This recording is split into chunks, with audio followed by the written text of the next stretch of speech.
introduce our guest speaker.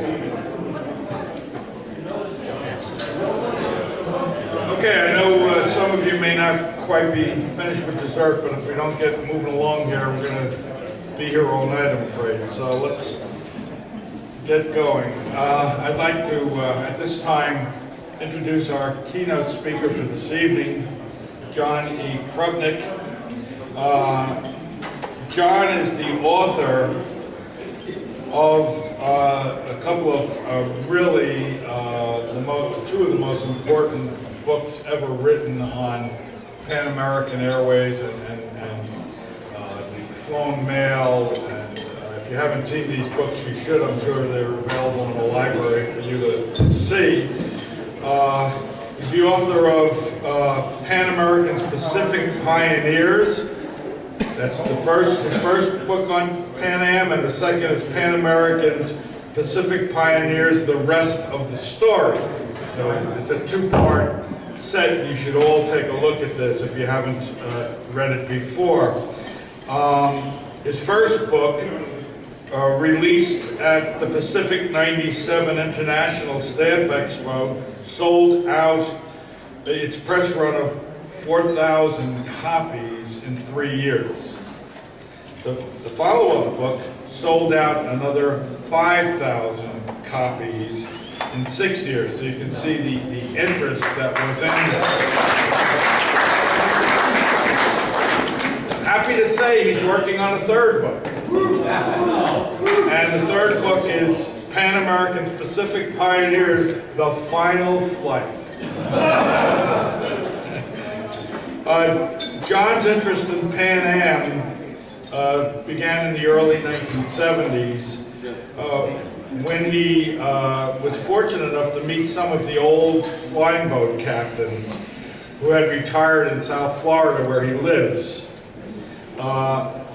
These pioneers shared with Krupnick many of their photographs, flight covers, memories, etc. And as John's collection grew, he decided to share those stories that he had gathered with the rest of us. And as a result, the result was the books.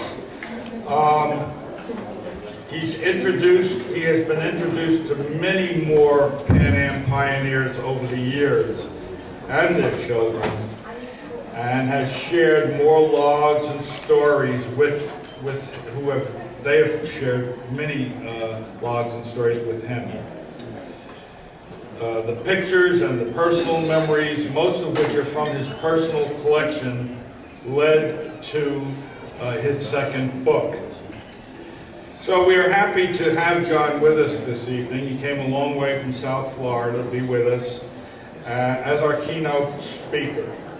Well, I'm really not sure what he's going to do tonight. I know, knowing John, it's always a surprise.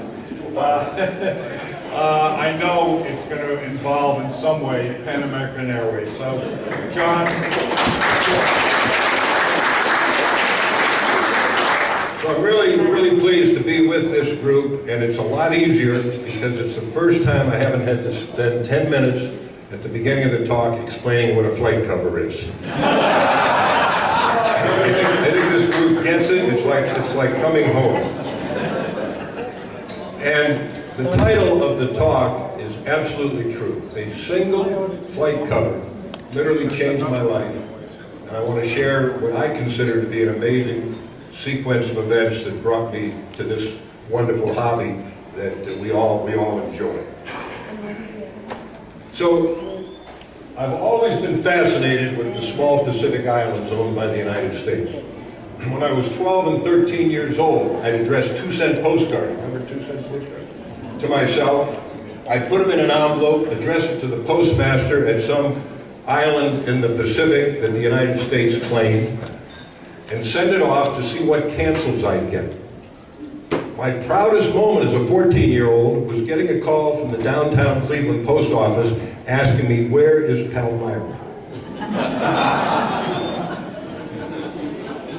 But then when you get into high school, the little shoebox full of covers in the back of your closet gets forgotten. School gets more difficult. You find out about girls. Then came college at Lehigh, right down the road. Then Notre Dame, law school, married, 2 kids. Moved to Florida. The kids are in bed. You finally got some free time. 15 years have gone by. You haven't had a bit of free time, 15 years. And I said, you know, I wonder if that box of postcards is still in the back of the closet. And I wrote to my mother, you only called if someone died. I wrote to my mother and I said, do you still have that box of postcards? And she did. And she sent it down to me, and I picked up my collection right where it was and started sending out postcards. Now I've expanded to the trust territories. And I'll tell you what a simple hobby it is. You just send out the postcards, you ask them to put every cancel on it. It's totally philatelic, you get it back, and you find other people collect, you send them 50, they send you 50, and that's how you built your collection. My goal then, they had come out with this book in 1973 of Murphy, of every cancellation for the trust territories and the obscure American Pacific Islands, Jarvis, Baker, Johnston, all of them. And boy, I had a great collection of them. And now my law practice is starting to pay off a little bit. I got some extra money, and I start going into auctions. $20, $30, that's about it. An auction comes along, and it's got an item from Kingman Reef. I knew it was the most obscure American possession. There's only about an area of a football field above water at high tide. And I thought and thought, I said, all right, I put $150 on it. God, I was afraid to get it, afraid not to get it. You know? And I got it. And it went into my Kingman Reef section, which didn't have any covers. And Murphy didn't even have it in his book. And it sat there for a number of years. And I get a letter from a J.L. Crompton. I understand you have a lot of Pacific Island covers, postcards. Are any of them flight covers? If so, I'd like to see them, because I'm doing a book on the Aerophilately history. I didn't know what the word meant. Aerophilately history of the Central Pacific. And if you have any unusual items, I'd like to include them. So, that was the cover that I won at auction. Very interesting. And all I cared about was Kingman Reef. So, I don't know why I didn't Xerox it. I hand drew a picture and sent it to Crompton, along with a couple other hand-drawn ones. Believe me, they did have Xerox machines. I don't know why I didn't do it. And he writes back a very excited letter. You have the only known survey flight cover on the first flight to New Zealand in March of '37. We all knew those covers should exist, but no one ever had one. This is a wonderful find. So I said, oh, if I got the rarest one, maybe I'll collect around it. So the first thing I did was join the American Airmail Society. And I wrote a letter talking about my wonderful find and asking him to include it in the Transocean section of the American Airmail catalog. Anyone hear the name Orgen Lunning? Hard-headed Swede, philatelist, was the gatekeeper for what was or was not a transocean record flight. He wrote back, shooting down my balloon. The cover never flew. There's no proof of it. It will not be listed as a flight. I was crushed. I was disappointed. But then I decided to get mad and get even. And I said, I'm going to approach this like I do one of my product design cases. There's got to be evidence out there, one way or the other, and I think this is, in fact, a cover that flew. So tonight, I want you to be the judge and the jury. When we get done, I'm going to ask for a vote. Should it be listed? And if you vote the wrong way, I'll take that your dessert. So, here it is in Crompton's book, when that came out, and that was about 1979. And so I set out to find as much as I could about this 11-year period of 1935 to 1946. And I located Harry Canaday down in Coral Gables, Florida, about 50 miles from me. And I went down to visit him one afternoon after he got back from golf. He was an old guy, probably about 5 years younger than I am now. And he got out this box of envelopes that he had from his early days. He was only a 22-year-old kid flying as the junior flight officer on the survey flights, all 4 survey flights. And we spent an afternoon together, and here he wrote, you know, John Krupnick, best wishes, Harry Canaday, junior flight officer on the survey flight. And he showed me covers of things I had never seen. I skipped one there. Let's see if we go back. Okay. Here is the first flight to Midway in June of '35. It's a personal envelope to him. They loved having dinner on these islands. They always served ice cream. And they took the same cachet and they put it on the menu. And he had this, and I had never seen that. And then he had this envelope addressed to his wife, and I'm getting ready to do my first book in '96, and I said, hey, there's a letter in there. I open it up. Guys, this guy set the bar really high. This is a love letter to his wife on the 6-month anniversary of their marriage. The happiest 6 months of my life. This day, this very minute, we were married 6 months ago. And I called him and I said, Harry, it's got a lovely letter in it. By this time he'd moved to Tallahassee. He said, do you mind if I share it? He said, hell, I've been married 67 years. It's not going to make any difference now. So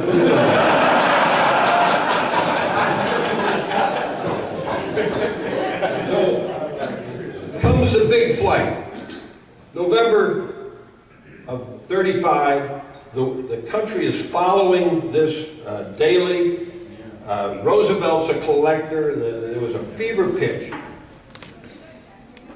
100,000 letters, weighed 2,000 pounds, 59 bags of mail, no room for Harry Canaday. He was left off the plane because they had overloaded with the airmail. And I have a cachet cover with a line for his signature, no Harry. So we get all done, spending the afternoon there, and I said, Harry, gosh, I said, I'm just starting to collect this stuff. I've never seen such wonderful things. Is there any way I could, buy a couple of them or something? He said, hell no, I'm gonna give them all to you. None of my kids care a hoot about it. And I said, Harry, one day I'll write a book, and you'll have a prominent part in it. And I've got to digress here. We stayed in touch. He died before the second book came out. His granddaughter called me after his memorial service. They went back to the house and read the sections in my book that I had written about Harry Canaday. And that was my payback for him giving me all these covers. But I'll tell you, I was born on St. Patrick's Day under the sign of the Chinese lion, and dragon, those are the luckiest. Here's another one of those really unbelievable lucky things. We're working a stamp show in South Florida, and I said, you got anything from the Pacific, Pan Am? They said, yeah, I got a card signed by the doctor on Wake Island in 1935. I said, oh, that's neat. How much? He said, $5. I bought it. I'm walking away from the table. I turn it over. I said, hey, this is for a Hollywood Stamp Club, 1992. I thought you said it was old. He said, I didn't say it was old. I said it was signed by the doctor on Wake Island. Why don't you go talk to him? He lives in Tamarack, 10 miles away. I said, oh, I'll go see Ken Kendler. Here's Ken. And I'll kind of jump ahead after, here he is on Wake Island. He was the doctor that got on the ship in Pier 22 in San Francisco when they were building the bases, and he was the doctor on the North Haven. And then they took him to Manila, they brought him back, they left him at Wake. He served at Wake. After a nice dinner, a little wine, I said, Ken, any way I could have a couple of these envelopes you got? He said, oh, John, he said, I've had them 60-some years. I don't know if I can part with them now. He had a beautiful wife. She played Broadway music at the condo circuit. And she says, Myron, his name was Ken Kendler, but really Myron, this nice man's going to get them sooner or later, so why don't you have the pleasure of giving them to him now rather than me giving them to him later?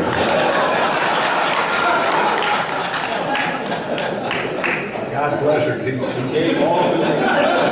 And And just look at what here is his scrapbook with his pictures. They're just wonderful pictures from Wake Island. Here's on board the North Haven. There's the station manager at Guam on the left, Gregory. Vic Nell was bigger than life. He was on Wake. Carl Lauder was on Midway, and Ken Kendler on the right was on board the ship. Here is his infirmary on Wake Island. This is what healthcare looked like in 1935. If you were having an intimate examination, he'd close the curtain. Otherwise, the curtain was left open. But I think that captures Wake Island. He told me personal stories of carving each of the 5 cachets that we collectors see from Wake and Midway, and voting on which ones they like best. And the Goonie bird with the beak closed was more popular than the Goonie bird with the beak open. Wilczek had 1 open. I found another. There's 2. Wilczek's theory is there's always 8. So there's 6 of them out there, guys. The one on Wake on the right is the hermit crab. I've got several examples of it, but none of them on flown mail. I've never seen it on flown mail. They like the other Wake Islands better. But I learned the whole story right at the beginning. This is my favorite. This is the return flight of the China Clipper in December of '35. Kindler feels that life is passing him by on Wake Island. He asked to fly home. He is the first passenger on the inbound China Clipper, and he wrote a letter to his mother telling him how wonderful it was, and you could just feel the energy of this young doctor coming back to the world after being in Wake. I love it, and he remained a dear friend until he passed away, and they become friends. So now we're about 1992 or 93. I've had a lot of fun. I've accumulated a lot of pictures and brochures and timetables. And a lawyer friend, I did a huge favor for him, and he wanted to give me a gift. And he said, I'll send you on a trip. I said, I don't have time. I was actually working then, not like that. And I said, but I'll tell you, there's an artist on Los Olas Boulevard in Fort Lauderdale, a wonderful muralist, and he does great aviation art. I would like to commission a fantasy picture to bring together the 3 planes that flew the Pacific. The S-42 is overhead, that's the Sikorsky S-42. The China Clipper is taxiing in on the left. The Boeing 314 is taking off. The Oakland Bay Bridge is in the background. I've got that in my office, and I just love it. Well, excuse me, my good friend Roger Schnell, God bless him, I miss him dearly.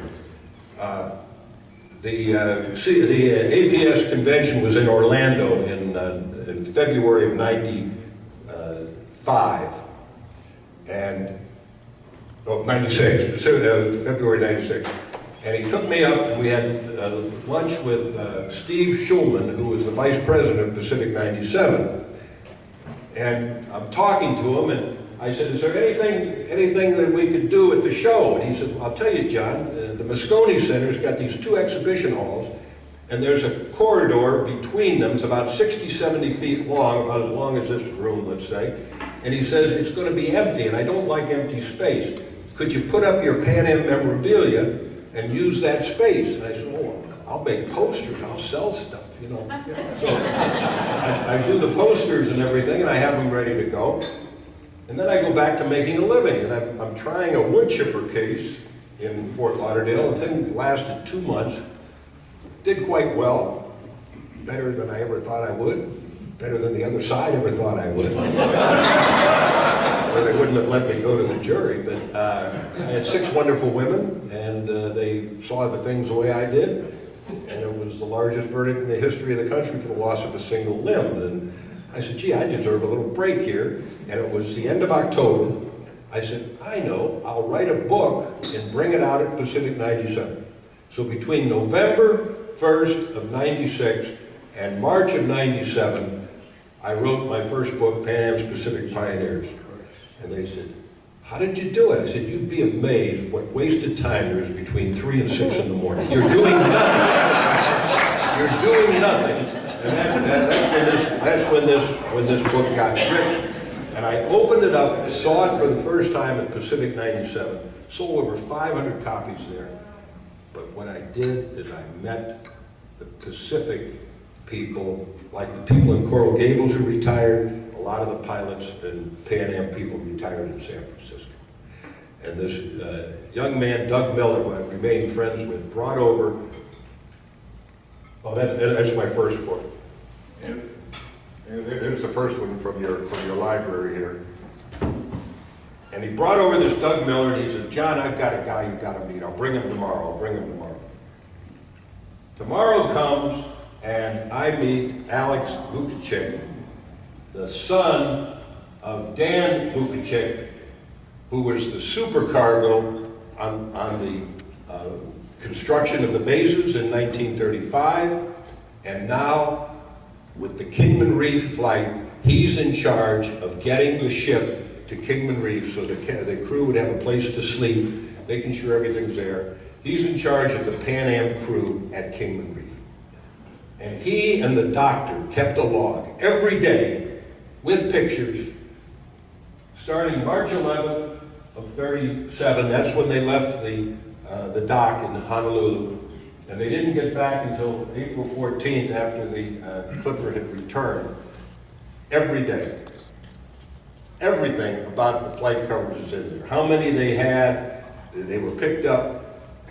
Here's Kingman Reef to give you an idea of the stupidest thing Pan Am ever did. That was the first stop on the survey flight to New Zealand. It's the size of a football field above water. They built that tripod on it so they could tell if they were dragging anchor. They had to have something to look at. Here's Dr. French with the tripod they built, with the poor old American flag on one and the Pan Am flag on the other. Now this picture, we colorized. And this is what's great about the computer. We made up all the colors. We knew what the flag was, you know, we know that. And I'm coming back from Homestead one day, and I said to my wife, I gotta stop. She said, why? I said, that's the sky over Kingman Reef. I know it. I took a picture, and that's the sky over Kingman Reef, Homestead, Florida. Here's the route they flew, Honolulu, Kingman Reef. Pongo, Pongo. Everyone thinks it's Pago, Pago, but Steve, where are you? You know it's Pongo, Pongo. And then on to New Zealand. Here's the crew. The purser, Ivan Parker, played an important role in the flight covers. Harry Kennedy was on the flight. He remembered there was some mail, but he didn't know any details of it. And Captain Music, the best captain they had, was in charge. The flight to Kingman Reef was literally a flight from hell. They couldn't find Kingman Reef. The rain was coming down. They flew over it several times. And in the log, they said, brave seamen, or brave airmen, they kept coming through. They couldn't do anything else. They didn't have enough gas to go back to Hawaii. They had to find the island. They found it. They landed in a downpour. They're miserable. They get out into an open boat to bring them to the ship for the night. I mean, don't they look miserable? I mean, it's terrible. There were 20 letters picked up by Ivan Parker in Honolulu. This was mail that was sent to the Pan Am people in Honolulu during the time that the ship was at Kingman Reef. And the purser went and picked up the mail, and there were 20 letters for the 6 people, and 3 of them survived. And tonight, when you leave, here's a replica of the one that got me started.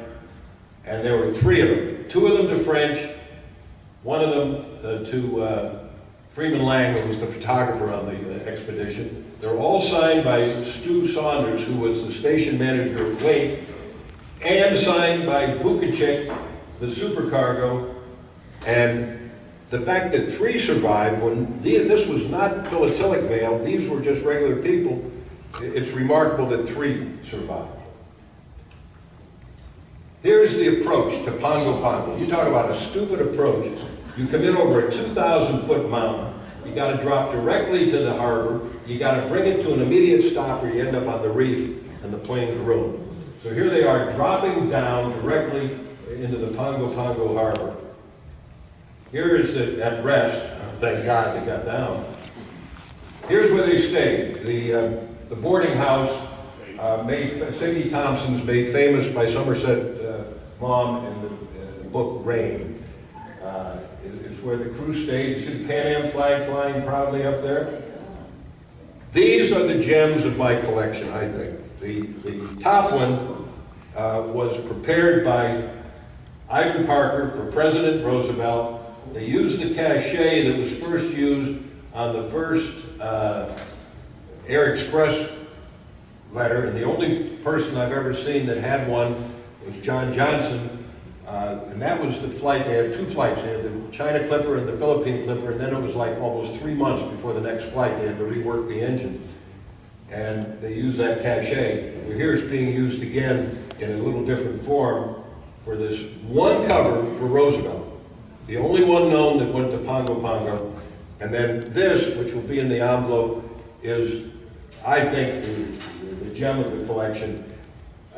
Harold Gatty was a Tasmanian who was Pan Am's representative in New Zealand, and he trained in the United States, and one of his buddies wrote him a letter. They didn't know where to send it, so they sent it to Alameda before the flight left. Music carried it in his private pouch to Gatty, who was a stamp collector. Gatty was smart enough to put a stamp on it, get it canceled when it landed and on the back is the article from the New Zealand Herald saying that it's the only mail that was carried on the first survey flight. So that's going to be in the envelope that all of you will get. Now, the return flight is just as interesting. And again, I'm an awfully lucky guy to have been able to put this together. Clarence Young was the commercial manager in San Francisco. And it was forbidden to carry any mail on the return flight from New Zealand or they wouldn't get the contract. But his son, Clarence Young's son, Tim, sold me 10 of the large ones and 2 of the small ones. The large ones are numbered 1 through 10, and that's going to be in your pack, and you can see the number, and this is number 4. And he did 2 small ones. I said, who was this guy? How did he have the pull to get the only mail on the return flight? And here's how the story went. It's addressed to C.V. Smith. Well, New Zealand's a pretty small place, and I found out that Robert Cording lived at the same address as Cecil Cording, who obviously was his father. Cecil Cording worked for the Cadbury Chocolate Company, and C.V. Smith was the president of the Cadbury Chocolate Company. And Robert addressed 10 envelopes for his dad's boss. And how did they get him to music? Well, Gatty played cricket with Cecil Cording, his father. They were both Masons, and the Cadbury Chocolate Company had the contract for provisioning the Clipper when it was in Auckland Harbor. So he had several connections to get to music. And so young Robert Cording, age 19, got these letters to Gatty, and Gatty got him to music. Music signed them. They were canceled before they left New Zealand, and when they got back to San Francisco, Clarence Young took them away from music. And I'll bet there were some hot words he said. Here, music's risked his life on this damn flight, and now he's taken away the covers. And I said, well, where's where can I find Robert Cording? So I hired a guy, and he said, well, he went to dental school, and the last they heard, he had moved to the United States. And it turned out he had gone to Dearborn, Michigan to practice. And I wrote to his office. He still had an office there, but he had retired long ago. And I said, I'm getting ready to go to press. I got to know the rest of the story. What happened? And they said, he'll contact you if he wants to. I get a call. Mr. Krupnick, yes. He said, this is Dr. Cording. I understand you're looking for me. And my God, he told me the rest of the story. Music came on the second flight. And he said, I want to talk to you. I want to explain to you why your covers didn't come back. He said, I don't have time. Next time I'm here, we'll do it. That was the last flight. Music died on the next flight. And he never got it. I thought he was going to ask for him back. I invited him to a talk I gave, and I said, rather than me tell you about the landing, he stood up and told how exciting it was to hear that clipper come into Auckland Harbor. So you'll have a copy of that. So I'm getting ready to do an addition to my book. I want to do an edition. I've got all these new stories. I get a call from Jimmy Buffett. My wife actually got the call and said he'd like, I'd never met him, tried every trick in the world. He doesn't like lawyers. I tried every trick in the world to get to meet him. He called and asked me to come down and help him decorate his albatross. I took my son, who's an emergency room doctor in Asheville, so I wouldn't be too uncool. I was wearing my Polynesian fishhook.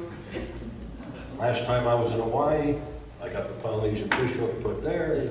That's another story. You're 74, you do what you want to do.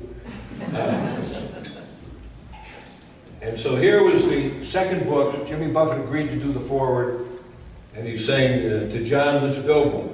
So I had so much luck sending it to Jimmy Buffett, I found out that Warren Buffett was a stamp collector in his youth. Do you know that?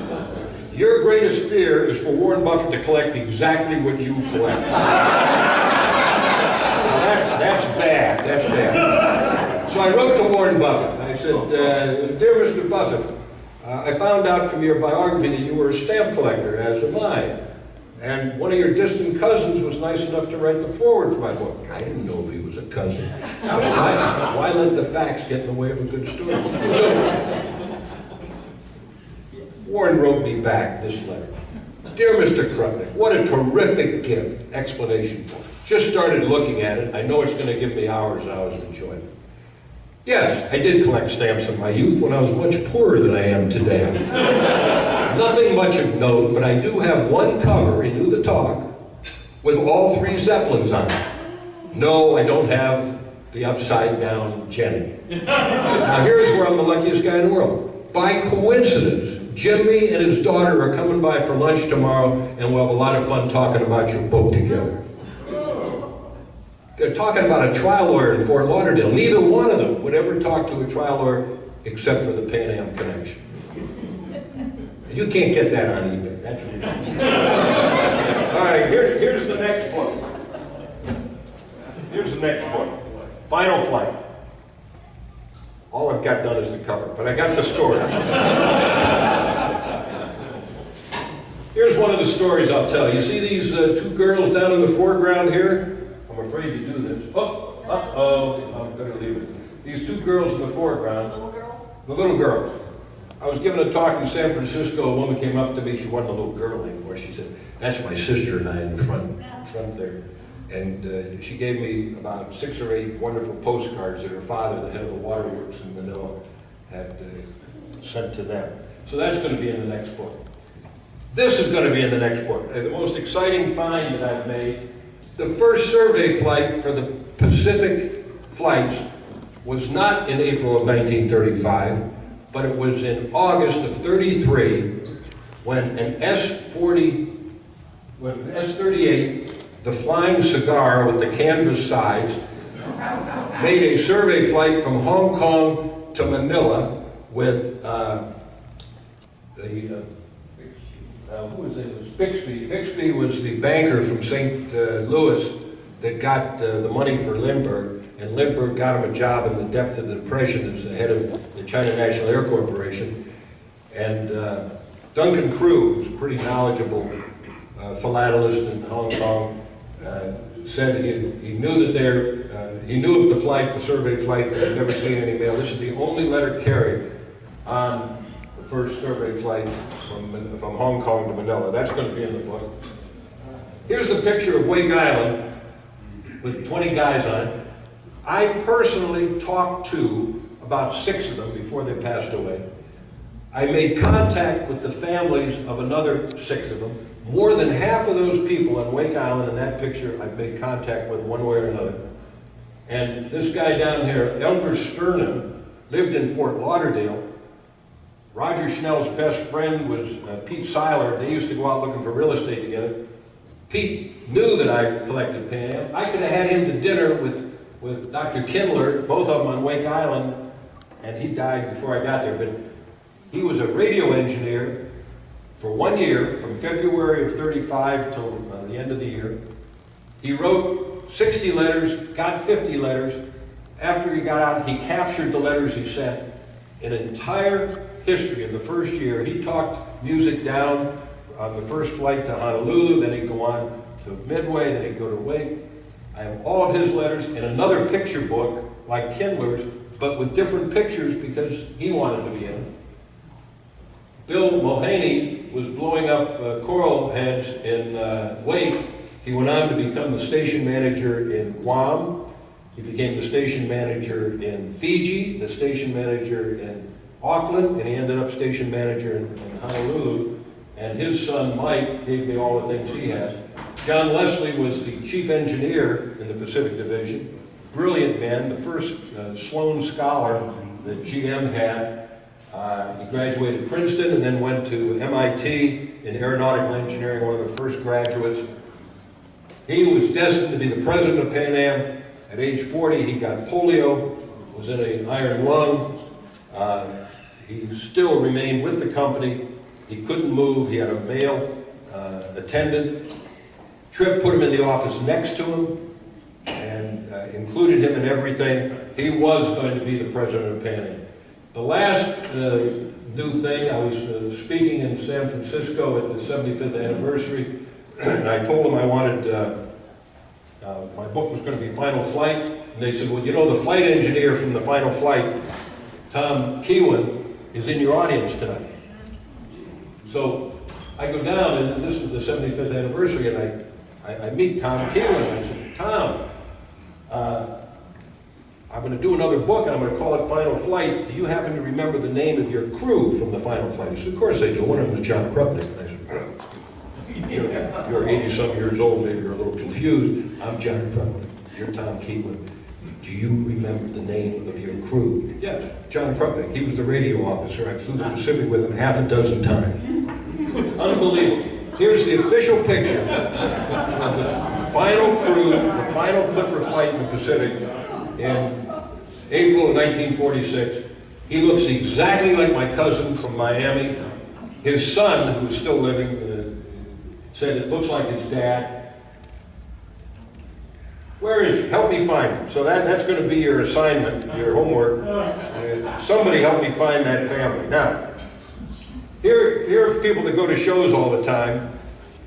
I had to beg, borrow, and steal this from John Johnson. This is a letter from the final flight, April of 46, April 8, April 9, it landed. It has a 5 or 6 page letter in it that is just marvelous. Van Dusen would send this to 2,000 editors around the country, and only one envelope has been found. Now, you guys that go through these dollar boxes and everything, this is what you're looking for. It is obscene what I had to do to get this from John Johnson. I don't know how many grandchildren I'm putting through college. I don't know. We're looking at you.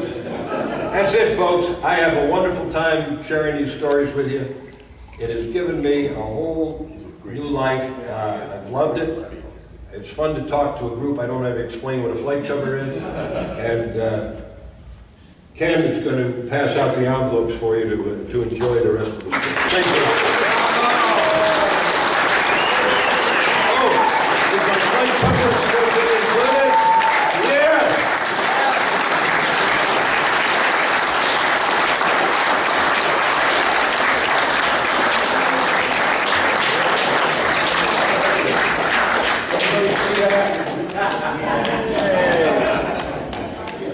If I don't wear it now, when am I going to wear it? That is really a hard act to follow, isn't it?